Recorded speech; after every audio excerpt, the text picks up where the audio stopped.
क्या आप घुटने के दर्द या सूजन से परेशान हैं, या घुटने से कटकट की आवाज़ आ रही है, या घुटने में लुब्रिकेशन या ग्रीस की कमी हो रही है, या आपको चलने फिरने में परेशानी हो रही है, तो आज हम आपको बताने जा रहे हैं बहुत ही इफ़ेक्टिव, नेचुरल व बनाने में आसान एक ऐसा पेस्ट जिसे आप घुटने पर लगाकर 2 दिनों में ही बहुत ही अंतर महसूस करेंगे। यह आजमाया हुआ नुस्खा है। इस पेस्ट को बनाने के लिए हमें चाहिए 1 चम्मच सौंठ का पाउडर, 1 चम्मच हल्दी का पाउडर, आधा चम्मच जायफल का पाउडर, 2 चम्मच सरसों का तेल।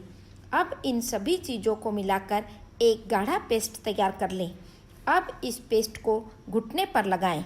इसे कम से कम 6 से 8 घंटे के लिए लगाएं। इसे लगाकर ऊपर से सूती कपड़ा बांध लें।